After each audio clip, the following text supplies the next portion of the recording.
Querido, abra a sua Bíblia no capítulo 3 de Colossenses.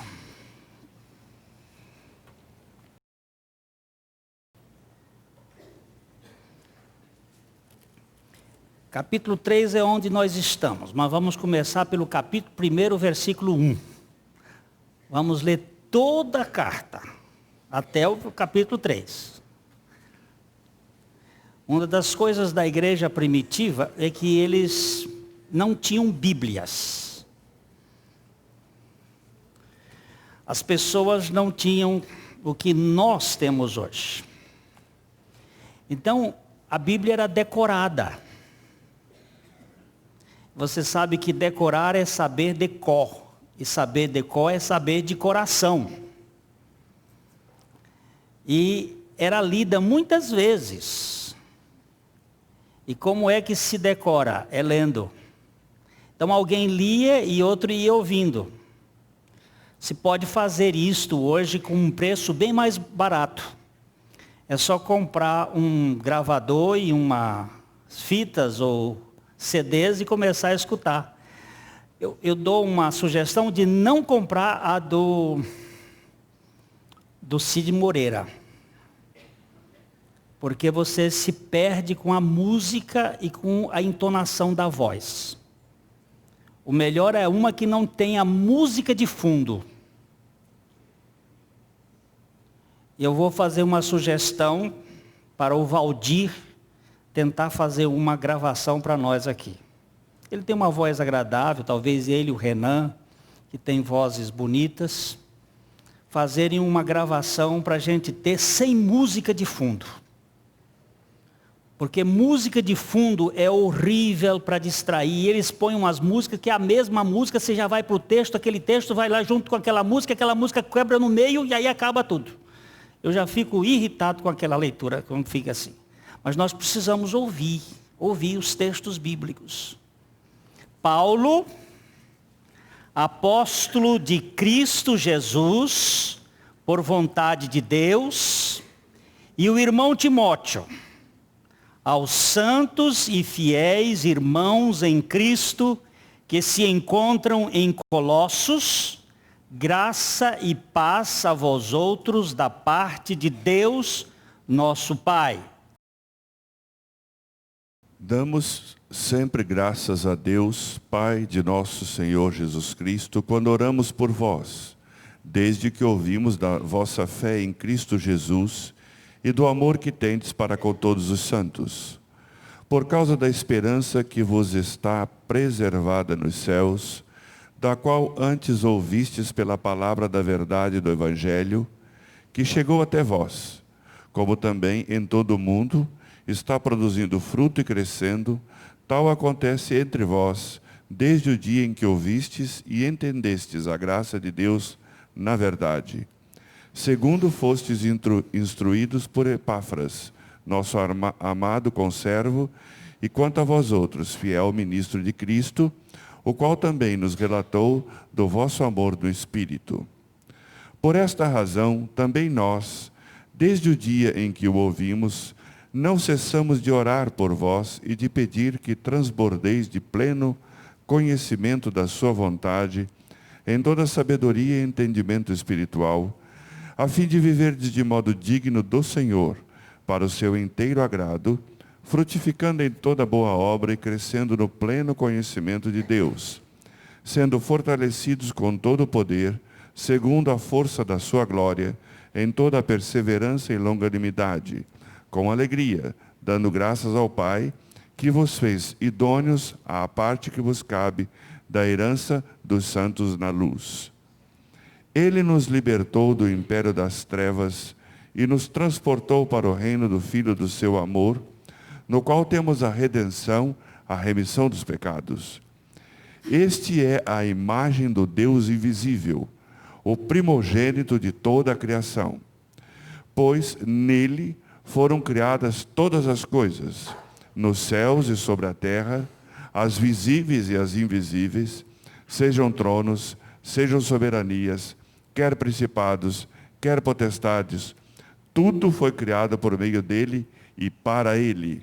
Ele é antes de todas as coisas, nele tudo subsiste. Ele é a cabeça do corpo da igreja. Ele é o princípio, o primogênito de entre os mortos, para em todas as coisas ter a primazia. Porque aprouve a Deus que nele residisse toda a plenitude. E que, havendo feito a paz pelo sangue da sua cruz, por meio dele, reconciliasse consigo mesmo todas as coisas, quer sobre a terra, quer nos céus. E a vós outros também, que outrora éreis estranhos e inimigos no entendimento pelas vossas obras malignas, agora, porém, vos reconciliou no corpo da sua carne, mediante a sua morte, para apresentar-vos perante ele, santos, inculpáveis e irrepreensíveis, se é que permaneceis na fé, alicerçados e firmes, não vos deixando afastar da esperança do evangelho que ouvistes e que foi pregado a toda criatura debaixo do céu, e da qual eu, Paulo, me tornei ministro. Agora me regozijo nos meus sofrimentos por vós, e preencho o que resto das aflições de Cristo na minha carne, a favor do seu corpo, que é a igreja, da qual me tornei ministro de acordo com a dispensação da parte de Deus que me foi confiada a vosso favor, para dar pleno cumprimento à palavra de Deus. O mistério que estiver oculto dos séculos e das gerações, agora, todavia, se manifestou aos seus santos, aos quais Deus quis dar a conhecer qual seja a riqueza da glória deste mistério entre os gentios, isto é, Cristo em vós, a esperança da glória, o qual nós anunciamos, advertindo a todo homem e ensinando a todo homem em toda a sabedoria, a fim de que apresentemos todo homem perfeito em Cristo. Para isso é que eu também me afadigo, esforçando-me o mais possível, segundo a sua eficácia que opera eficientemente em mim. Gostaria, pois, que soubesseis quão grande luta venho mantendo por vós, pelos laodicenses e por quantos não me viram face a face, para que o coração deles seja confortado e vinculado juntamente em amor, e eles tenham toda a riqueza da forte convicção do entendimento, para compreenderem plenamente o mistério de Deus, Cristo, em quem todos os tesouros da sabedoria e do conhecimento estão ocultos. Assim digo, para que ninguém vos engane com raciocínios falazes, pois, embora ausente quanto ao corpo, contudo em espírito estou convosco, alegrando-me e verificando a vossa boa ordem e a firmeza da vossa fé em Cristo. Ora, como recebestes Cristo Jesus o Senhor, assim andai nele, nele radicados e edificados e confirmados na fé, tal como fostes instruídos, crescendo em ações de graças. Cuidado que ninguém vos venha a enredar com sua filosofia e vãs sutilezas, conforme a tradição dos homens, conforme os rudimentos do mundo, e não segundo Cristo. Porquanto nele habita corporalmente toda a plenitude da divindade, também nele estáis aperfeiçoados. Ele é o cabeça de todo o principado e potestade. Nele também fostes circuncidados, não por intermédio de mãos, mas no despojamento do corpo da carne, que é a circuncisão de Cristo, tendo sido sepultados juntamente com ele no batismo, no qual igualmente fostes ressuscitados, mediante a fé no poder de Deus, que o ressuscitou dentre os mortos. E a vós outros que estáveis mortos pelas vossas transgressões e pela incircuncisão da vossa carne, vos deu vida juntamente com ele, perdoando todos os nossos delitos, tendo cancelado o escrito de dívida que era contra nós e que constava de ordenanças, o qual nos era prejudicial, removeu inteiramente, encravando-o na cruz, e despojando os principados e as potestades, publicamente os expôs ao desprezo, triunfando deles na cruz. Ninguém, pois, vos julgue por causa de comida e bebida, ou dia de festa, ou lua nova, ou sábados, porque tudo isso tem sido sombra das coisas que haviam de vir, porém o corpo é de Cristo. Ninguém se faça árbitro contra vós outros, pretextando humildade e culto de anjos, baseando-se em visões, enfatuado sem motivo algum na sua mente carnal, e não retendo a cabeça, da qual todo o corpo, suprido e bem vinculado por suas juntas e ligamentos, cresce o crescimento que procede de Deus.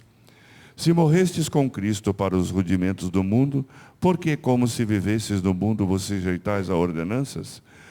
Não manuseis isto, não proves aquilo, não toques aquilo outro, segundo os preceitos e doutrinas dos homens? Pois que todas estas coisas com o uso se destroem.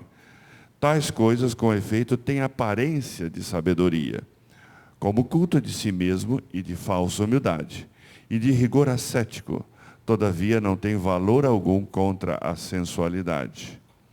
Portanto, se fostes ressuscitados juntamente com Cristo, buscai as coisas lá do alto, onde Cristo vive assentado à direita de Deus. Pensai nas coisas lá do alto, não nas que são aqui da terra, porque morrestes e a vossa vida está oculta juntamente com Cristo em Deus. Quando Cristo, que é a nossa vida, se manifestar, então vós também sereis manifestados com Ele em glória. Até aqui, irmão. Vocês veem, o texto é tremendo. Ele começa mostrando as ações de graças que ele vai dando por causa da obra de Cristo. Ele passa pela excelência da pessoa de Cristo, da sua obra, e chega aqui, dizendo: portanto, se fostes ressuscitados com Cristo, fostes ressuscitados juntamente com Cristo, buscai as coisas lá do alto, onde Cristo vive, assentado à direita de Deus. Pensai nas coisas lá do alto, não nas que são aqui da terra. Porque morrestes, e a vossa vida está oculta juntamente com Cristo em Deus. Pai, nós somos carentes da tua graça reveladora. E nesta noite nós dependemos que o teu Espírito fale conosco, que tu tires o véu do nosso entendimento, que nós possamos receber de ti a revelação da pessoa sublime do teu Filho Jesus Cristo. Obrigado por tudo que ele é e pela tua expressão de graça na palavra. Nós oramos no nome do Senhor Jesus. Amém.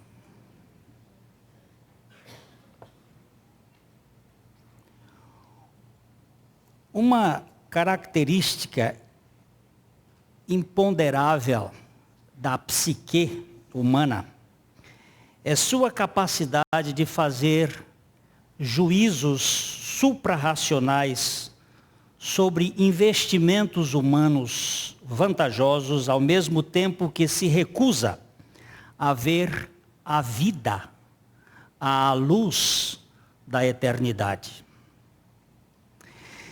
Seja o senso de grandeza do viciado, a autoimportância do obcecado pelo trabalho, o interesse que tem por si mesmo o magnata da indústria cinematográfica, ou a autoabsorção da pessoa comum em seus planos e projetos. Tudo colabora para tecer a fantasia da invencibilidade, ou aquilo que Ernesto Baker chama de a negação da morte. Para muitos, a separação de pessoas amadas é doloroso demais para ser concebido. Talvez para a maioria de nós, o passo frenético da vida e as reivindicações imediatas do momento presente não deixam nenhum tempo à exceção das fugidias reflexões em funerais, para contemplarmos a seriedade de onde viemos e para onde vamos. Talvez aqui um parêntese, talvez a Bíblia esteja certa de dizer que é melhor ir à casa onde há luto do que ir à casa onde há banquete. Mas nós não gostamos de pensar na morte. Bento de Núrcia, fundador do monasticismo ocidental, brinda-nos com a sobriedade do seu conselho. Mantenha a própria morte diante dos seus olhos todos os dias. Não é um conselho para se entregar à morbidez, mas um desafio à fé e à determinação. Enquanto não entrarmos em acordo com este fato fundamental da vida, como ressaltou Parker, não pode haver nenhuma espiritualidade que vale a pena sequer mencionarmos. Oscilo para lá e para cá, entre o medo da morte e um senso vívido dela. Tenho mais medo da morte, quanto mais temo a vida.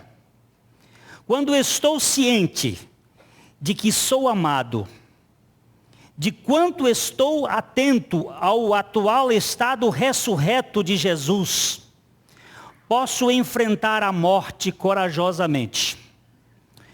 Tomo para mim aquilo em que Paulo se gloria, que a vida naturalmente significa Cristo e a morte um prêmio a ser conquistado. Sem temores, posso reconhecer que a tensão cristã autêntica não se dá entre a vida e a morte, mas entre a vida e a vida.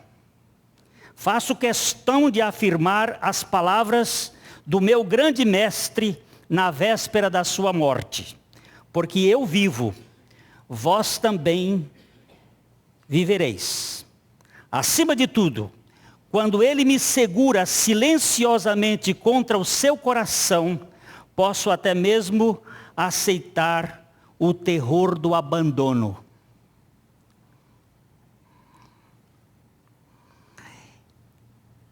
Não é a morte, mas a vida que me apavora.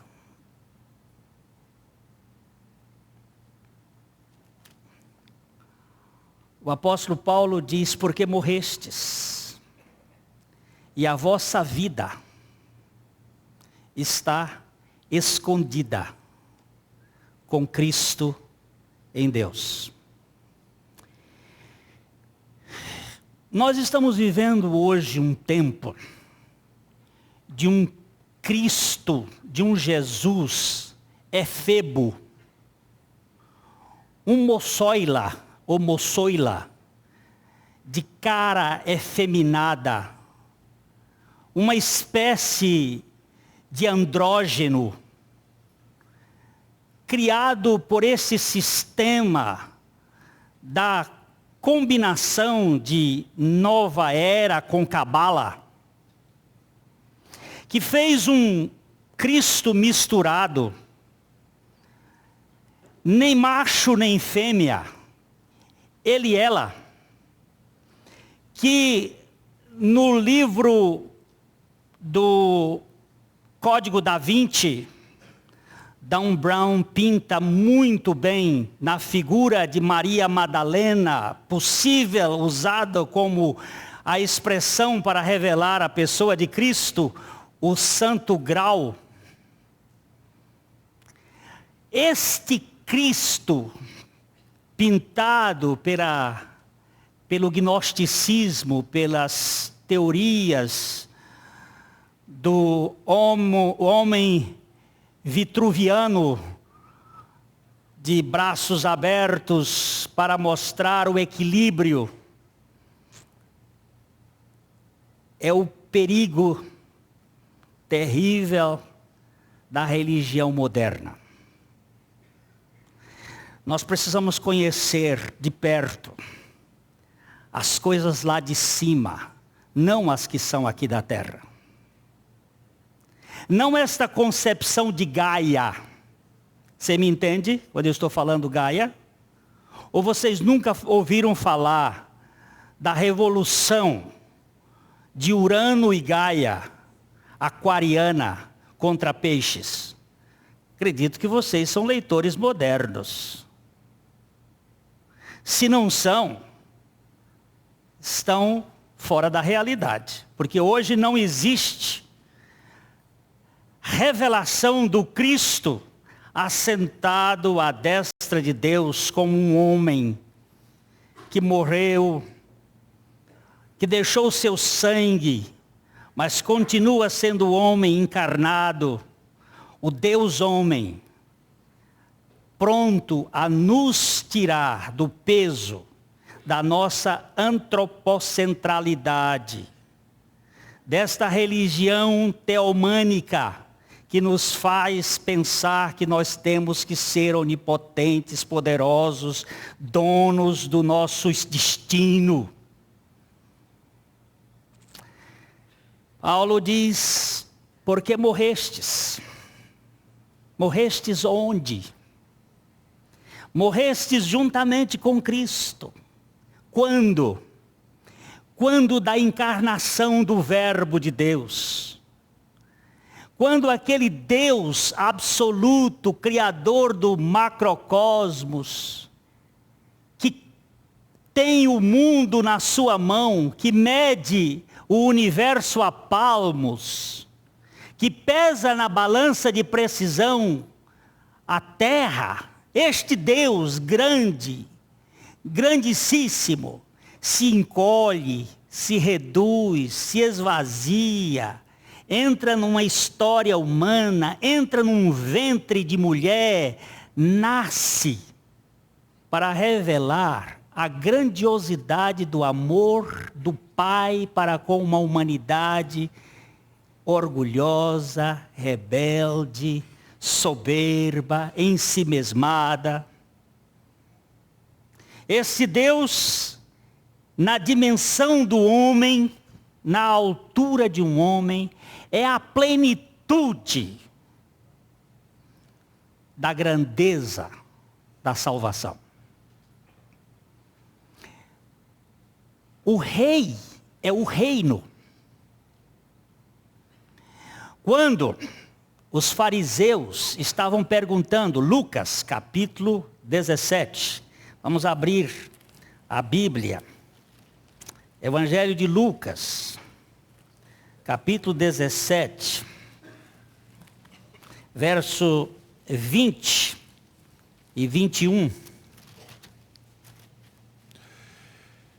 Interrogado pelos fariseus sobre quando viria o reino de Deus, Jesus lhes respondeu: não vem o reino de Deus com visível aparência, nem dirão, ei-lo aqui ou lá está, porque o reino de Deus está dentro de vós.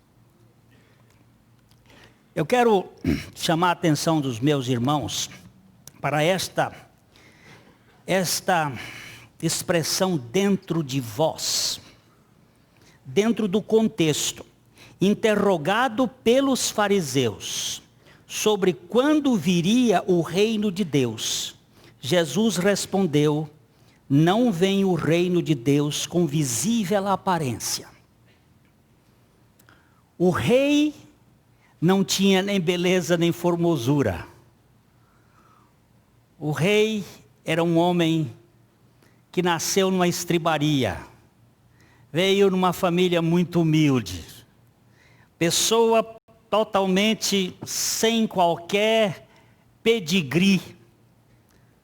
Dentro daquilo que nós poderíamos admitir.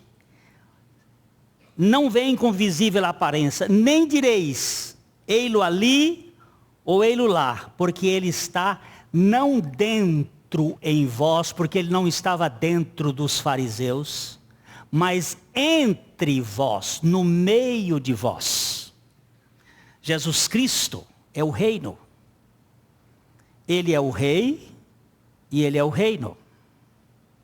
Quem tem o rei, tem o reino. Quem está no reino, está com o rei. O rei é ele, Cristo. Vocês se lembram que o Senhor Jesus disse, lá em Mateus capítulo 16, vamos agora para Mateus, quando ele conversava com os seus discípulos a respeito da opinião que as pessoas faziam dele, o trabalho que foi feito no campo da pesquisa, deram uma ideia de que ele podia ser Elias, Jeremias, João Batista, ou outro profeta qualquer. Pedro fez uma declaração que Jesus chamou de revelação. Foi meu Pai quem revelou isso para você. E aí Jesus começa a falar da sua obra, do que ia acontecer com ele, que ele ia para Jerusalém, ia ser morto, ia ressuscitar. E quando ele começou a contar isso, Pedro se levantou e disse que não era para isso de modo nenhum. Então o Senhor começa a falar da necessidade da cruz e diz aqui no versículo 28 a respeito do reino. Em verdade vos digo que alguns há, dos que aqui se encontram, que de maneira nenhuma passarão pela morte, até que vejam vir o Filho do Homem no seu reino. Ora, estavam ali os 12 apóstolos, junto com ele, ali no monte de Hermon, onde ele estava conversando com os seus discípulos. E diz assim, em verdade vos digo que alguns há, dos que aqui se encontram, que de maneira nenhuma passarão pela morte, até que vejam vir o Filho do Homem no seu reino. Agora leia o verso de baixo. 6 dias depois, tomou Jesus consigo a Pedro e aos irmãos Tiago e João, e os levou em particular a um alto monte. E foi transfigurado diante deles. O seu rosto resplandecia como o sol, e as suas vestes tornaram-se brancas como a luz. E eis que lhe apareceram Moisés e Elias, falando com ele.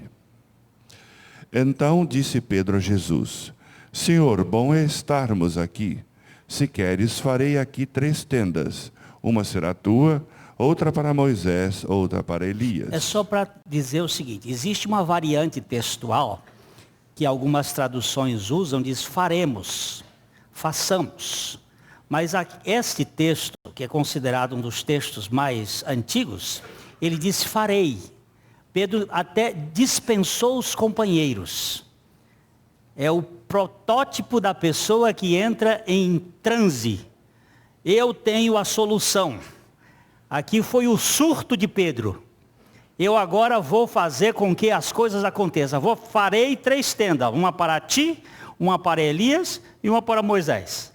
De repente nós achamos que temos a solução da salvação do mundo. Continua só para chegar. Falava ele ainda quando uma nuvem luminosa os envolveu. E eis vindo da nuvem uma voz que dizia, Este é o meu filho amado em quem me comprazo. A ele ouvi. O reino de Deus estava se manifestando na pessoa do rei. Ele é o rei. Ele é o Senhor. O céu estava aceitando todo o compromisso de Deus. O reino de Deus é Cristo. Quem tem Cristo tem o reino. Quem tem Cristo tem a salvação. Quem tem Cristo tem a vida. Queridos, não é um sistema, não é uma doutrina, é uma pessoa. Mas isso tudo parte de uma experiência real de morte.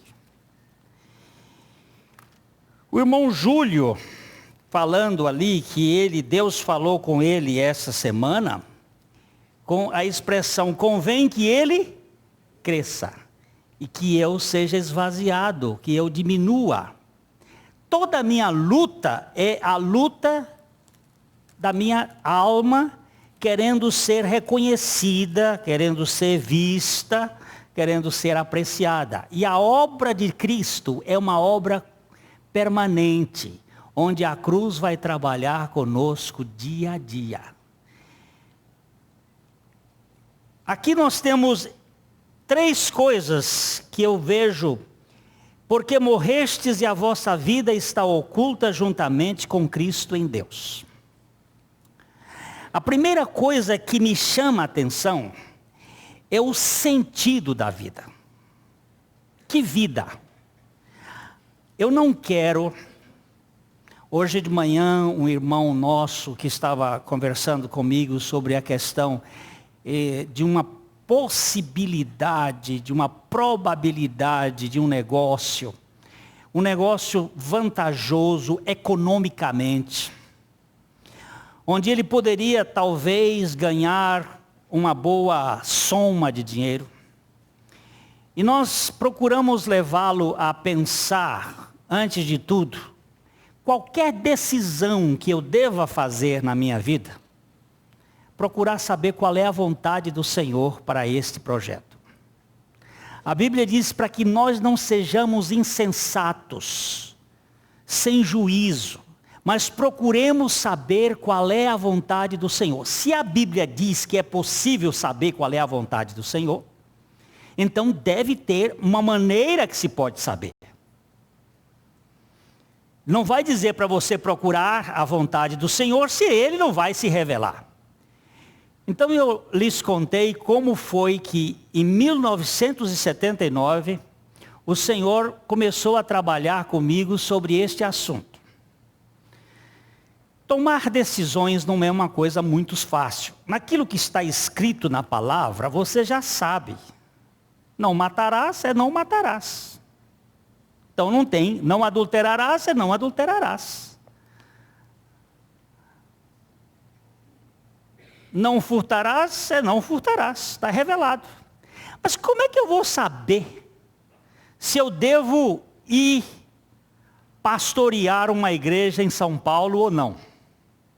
Como é que eu devo saber se aquela pessoa é com quem eu devo fazer um negócio? Deus tem alguma maneira de explicar isso para nós. Como saber? Saber a vontade do Senhor. Como fazer isto? George Miller, naquele tempo, em 1979, apesar de ele ter morrido no século passado, ele me deu a dica. E a dica é baseada em 3 orações. Por que Jesus orou 3 vezes no Getsemane? Ele queria uma coisa, ele queria não passar por aquele momento, mas ele disse, não seja feito o que eu quero, mas o que tu queres. Por 3 vezes ele orou assim. O que significa 3 vezes? Alguns dizem que nós somos 3 partes, e eu creio assim como a Bíblia diz. Eu tenho um espírito, eu tenho uma alma, eu tenho um corpo. Também a Trindade celestial, ela é trina. O Pai, o Filho e o Espírito Santo. A oração que realmente é aquela oração que entrega-se totalmente, é uma oração que tem uma vontade, um querer, uma determinação que envolve tudo. Orar 3 vezes é orar espírito, alma e corpo. Colocando as mesmas palavras Jesus orava. Até suar sangue, não tinha mais nada a fazer. Aquela moenda, aquela mó, que passa em cima da azeitona, com um peso de 5 toneladas, esmagando aquela azeitona, para que saia o último caldo, não sobre mais nada, nenhuma vontade. Isso chama-se morte. Não eu, mas o Pai. Render a vontade. Isso não é uma coisa simples. Paulo disse que 3 vezes ele orou a Deus por causa de um espinho na carne. E durante aquele período, aquela luta de Paulo, ele ouviu uma voz que lhe disse: a minha graça te basta, porque o meu poder se aperfeiçoa na fraqueza. Tirou a pelinha de Paulo até ele chegar ao ponto de dizer: eu dou graças a Deus pelas minhas fraquezas, pelas injúrias, pelas perseguições, por toda esta complicação, porque é na hora que eu sou fraco, aí é que eu dependo de Deus. Isto significa para mim o conceito que Paulo está dizendo aqui. Porque morrestes, e a vossa vida está oculta com Cristo em Deus. Primeira coisa, significado. De onde vou tirar significado para a minha vida? Em Cristo, por causa da sua morte, da minha morte, com Ele. 1 João, capítulo 5, os versos 11 e 12.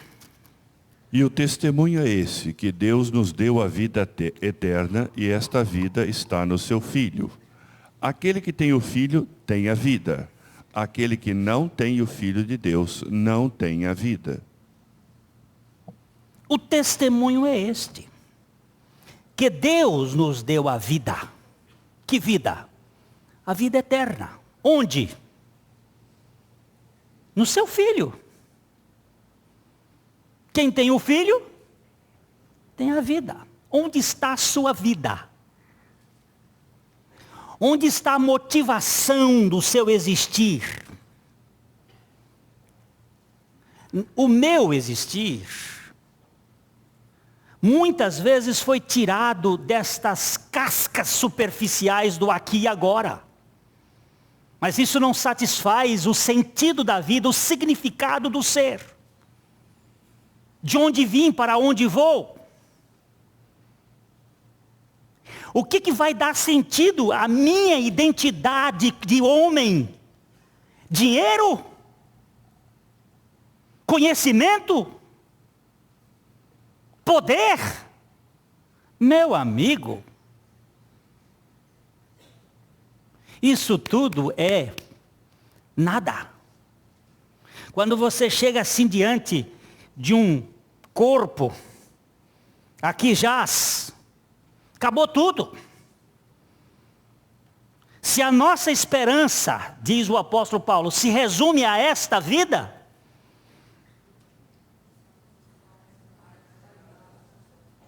vamos ver?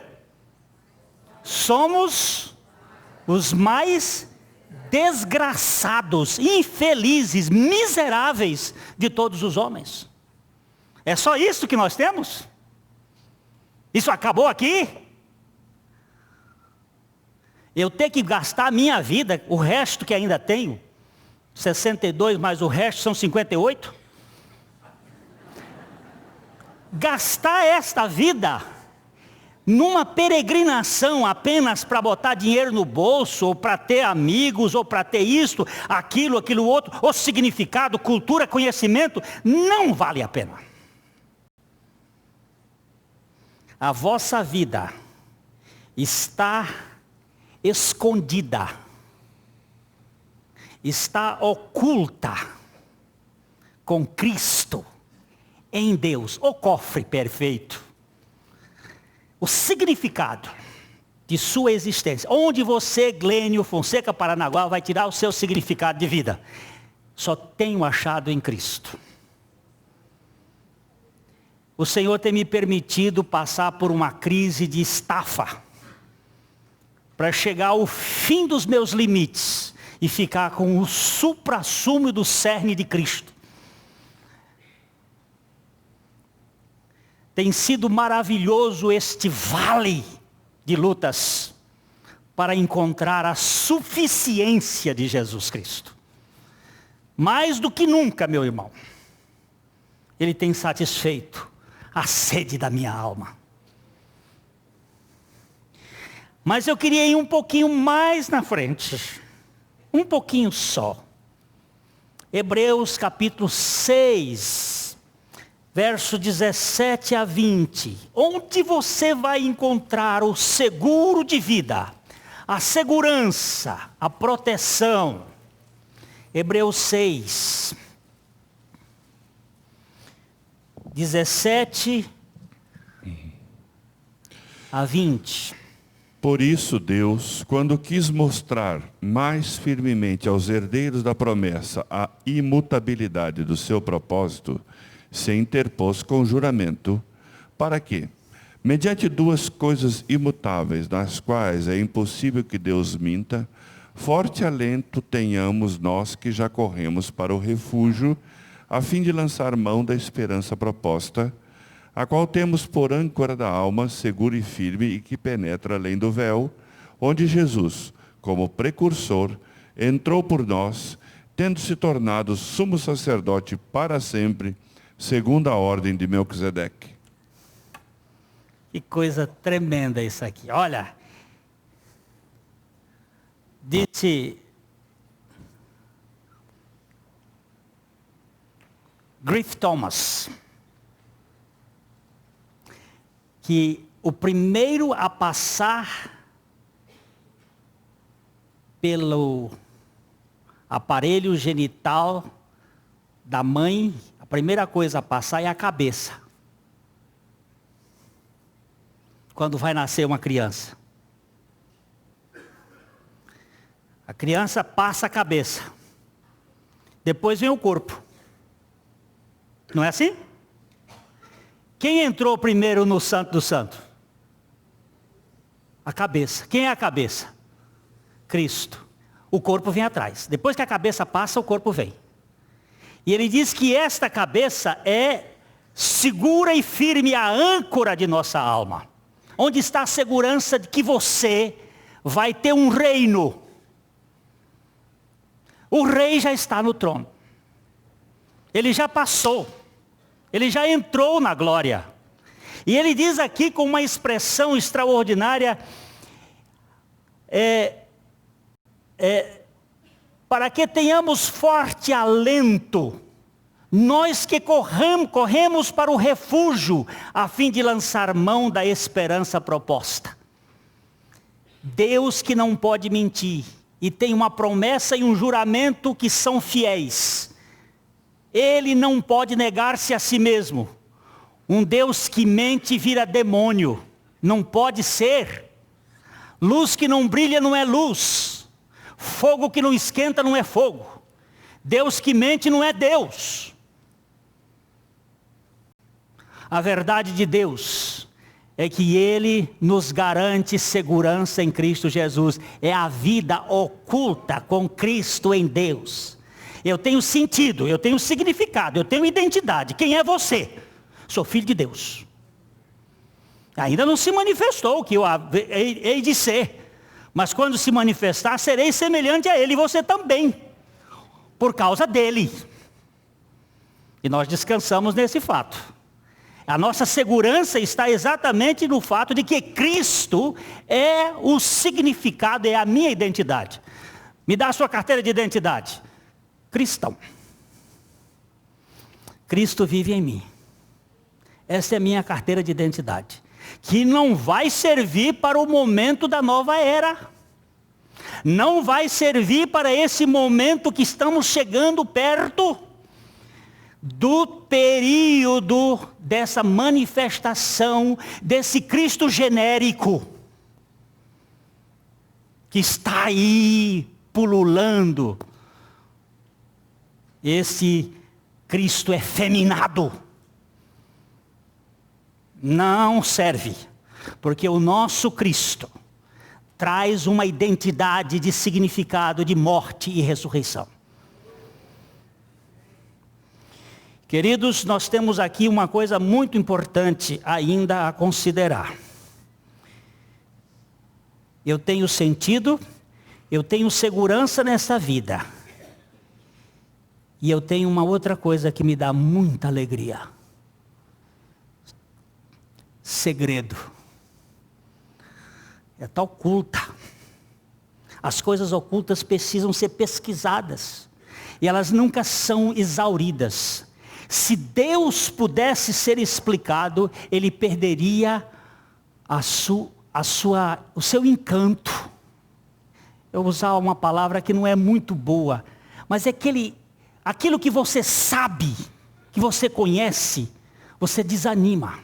Existe uma curva que mostra que um profissional, quando começa, ele está subindo a curva de Gauss, ele está indo como um cavalo, até quarto de milha, corre com aquela força toda.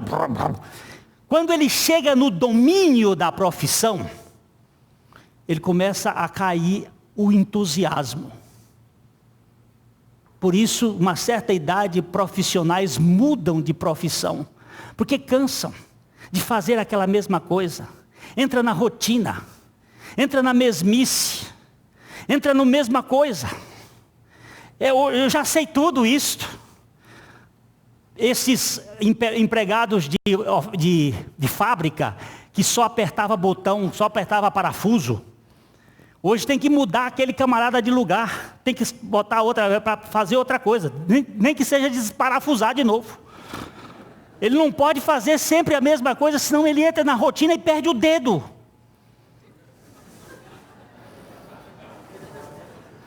E aí vira presidente. Tem que mudar de profissão. Senão a coisa entra na rotina. As rotinas são tremendas. Agora, querido, em Cristo não há rotina. Não há domínio. Você não vai esgotá-lo. E quanto mais você vai conhecê-lo, mais você vai querer conhecer e menos você vai saber dele.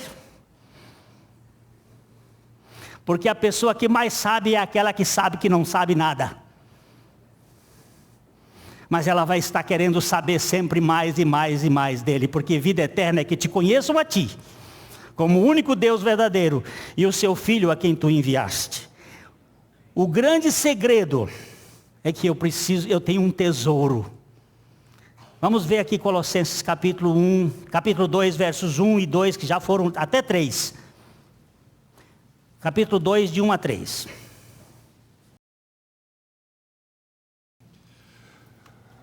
Gostaria, pois, que soubesseis quão grande luta venho mantendo por vós, pelos laodicenses e por quantos não me viram face a face, para que o coração deles seja confortado e vinculado juntamente em amor, e eles tenham toda a riqueza da forte convicção do entendimento, para compreenderem plenamente o mistério de Deus, Cristo, em quem todos os tesouros da sabedoria e do conhecimento estão ocultos. Olha que coisa linda. Para que o coração deles, esses de Laodiceia, vocês aí, e nós aqui de Londrina, e do Brasil, e do mundo, e da internet, para que o coração deles seja confortado e vinculados juntamente em amor, este amor incondicional de Deus, e eles tenham toda a riqueza da forte convicção do entendimento para compreenderem plenamente o mistério de Deus, Cristo, em quem estão escondidos todos os tesouros da sabedoria e da ciência. Todos. Ocultos. Minha vida é Cristo. O sentido de vida. Cristo é aquilo que eu mais preciso, minha segurança é Cristo. O segredo do crescimento espiritual é Cristo. Pega a sua Bíblia aí no Mateus capítulo 13.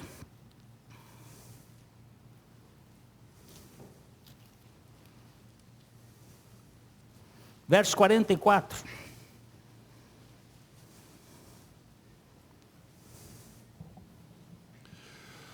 O reino dos céus é semelhante a um tesouro oculto no campo, o qual certo homem, tendo-o achado, escondeu. E transbordante de alegria vai, vende tudo o que tem e compra aquele campo. Lê outra vez. O reino dos céus é semelhante a um tesouro oculto no campo, o qual certo homem, tendo-o achado, escondeu. E transbordante de alegria vai, vende tudo o que tem e compra aquele campo. Tem um tesouro ali.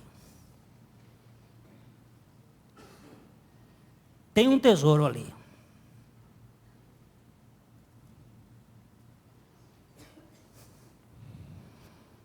O pai de Joseph Smith, o criador dos Mormons, da religião Mormon, o pai dele era um caçador de tesouros. Ele caçava do Capitão Kidd. E foi atrás desse tesouro que ele viveu a vida, e o filho foi atrás desse tesouro. E criou um modelo muito interessante, com as placas de ouro que ele achou, que nunca ninguém viu. E as placas de ouro através de uns lentes de diamante, ele conseguiu ler o que está naquilo que é o que o Maroni contou. Só que esse tesouro acaba ficando aqui na terra. Hoje a religião Mormon é uma das mais ricas do mundo. Um dos mais poderosos americanos, Greenspan. Como é que chama aquele que era do homem do... Aquele que era do tesouro. Green. Está aí o nome dele. É um grande mormon. E tem muita gente nesses poderes. É o poder do ouro. Mas eu não estou falando desse tesouro, irmãos queridos, por favor. Eu não preciso ficar atrás de um véu escrevendo coisas que minha mente ou textos bíblicos dizem para colocar no livro dos Mormons. Eu estou falando de um tesouro que desceu à terra. E que dá significado e sentido à vida dos homens. Não pelo que eles têm. Não porque eles sabem. Mas porque Ele nos satisfaz interiormente. Retirando de nós aquilo que mais preocupa a nós mesmos. O que mais nos causa problemas. Eu contei hoje pela manhã que minha filha, lá em Curitiba, me disse essa semana: pai, eu fiquei muito triste, muito revoltado com você, quando eu ouvi você falar lá na igreja. Ela gravou a mensagem. Pense numa coisa ruim, pense numa coisa ruim. Um dia desses aqui eu falei com os irmãos. Pense numa pessoa ruim, bem ruim. Pensou? Agora pensa numa pior. Pensou? Se você não pensou em você, você não pensou na pessoa certa. E a minha filha disse que ficou revoltada com aquilo. Mas o Mateus, o netinho da dona Cecília, que tem 4 anos de idade, ele virou e disse: eu não concordo com isso não. Não aceito esse negócio não, eu não sou assim não. Olha o que o pastor está dizendo. Mas isso nós não aceitamos, não é só o Mateus nem minha filha não, ninguém aceita. Mas nós somos o nosso problema. Mas graças a Deus por Jesus Cristo, que assumiu esse problema, que levou-nos a participar da sua morte, para que a vida dele nos fosse garantida. Oh, mas como eu fiquei feliz hoje, eu ouvi, uma irmã me deu a conversão de um rabino de São Paulo. Eu ouvi o testemunho daquele rabino hoje à tarde. Fiquei muito feliz. Ele se debateu, e se debateu, e se debateu. E você encontra lá no livro de Coríntios que diz assim: os judeus pedem sinais, os gregos buscam sabedoria, mas nós pregamos a Cristo crucificado, que é escândalo para os judeus, que é loucura para os gentios, mas para nós é o poder de Deus e a sabedoria de Deus. Este Jesus também responde com sinais para aqueles que buscam sinais. E aquele moço é uma beleza de testemunho. Vê como Deus ama esse povo judeu, como Ele ama esse povo árabe, como Ele ama esse povo chinês, como Ele ama esse povo japonês, como Ele ama esse povo brasileiro, que é um povinho encardido. Se tem povo mais encardido do que brasileiro, eu não conheço. Porque um povo que vota como vota, não vem me dizer que são os políticos piores. É o povo, somos nós, que votamos neles. Se tem eu ia dizer canalha, mas não é canalha, é Renan Calheiros, lá no Senado, a culpa não é de quem? Quem votou nele? Vamos nós. Ele disse assim, mas eu não sou de lá, mas se você fosse, ele ia votar. Não fica fazendo besteira, não. E nós queremos interesse, fazemos gambiarra. Esse é o meu e-mail de hoje de manhã. Gambiarra, tiramos a energia lá da casa do vizinho para nossa. Fazemos aquilo, sai daqui, ó, a água do vizinho, passa aqui por debaixo, chega para nós. Quero levar vantagem quem é aqui na fila. Já tenho 60 anos. Deixa eu passar na fila.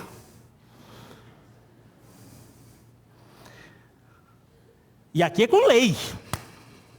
Mesmo que seja forte assim, robusto. Mas quero levar alguma vantagemzinha, nem que seja por isto. Já estou no tempo de receber algumas vantagens. Irmãos, nós fazemos jeitinho, mas Deus ama este povo. E mandou Jesus para nós. E aonde nós vamos encontrar vida? Vai ser numa religião? Vai ser num sistema? Vai ser na própria Bíblia? Não, não. Ainda que a Bíblia seja a preciosíssima palavra de Deus, ele diz, examinais as Escrituras, cuidando ter nelas a vida eterna. Mas vocês não querem vir a mim para encontrar vida. A vida está em Cristo. Queridos, lembre-se disto, porque morrestes e a vossa vida está oculta juntamente com Cristo em Deus. Só para terminar, ó a segurança. João capítulo 10, versos 27, 28, 29. As minhas ovelhas ouvem a minha voz, eu as conheço e elas me seguem. Eu lhes dou a vida eterna, jamais perecerão, e ninguém as arrebatará da minha mão. Aquilo que meu Pai me deu é maior do que tudo, e da mão do Pai ninguém pode arrebatar. Pode ler o 30 também? Eu e o Pai somos um. As minhas ovelhas ouvem a minha voz, eu lhes dou a vida eterna, ninguém as arrebatará da minha mão. E o Pai ainda segura por cima, porque eu e o Pai somos um, e nós estamos escondidos aonde? Em Cristo, em Deus. Onde está a garantia da sua salvação? Que você é um leitor da Bíblia, que você dá o dízimo, que você vai à igreja, que você faz... Tudo isso é importante, é necessário, dentro da visão verdadeira, mas a sua garantia só é uma. Eu sei em quem tenho crido, e estou bem certo de que Ele é poderoso para guardar agora o meu tesouro até o dia final. Queridos, olhe para Jesus. Só para Jesus. É nele que você encontra o seu descanso. A mensagem que você acabou de assistir faz parte do Ministério de Comunicação Palavra da Cruz. Temos um grande acervo de estudos bíblicos em áudio e vídeo. Distribuímos também, gratuitamente, o jornal mensal Palavra da Cruz. Entre em contato conosco pelo fone fax 0 operadora 43 3322 3037 ou pelo e-mail com palavradacruz.com.br. Visite-nos também pelo site www.palavradacruz.com.br. Graça e paz.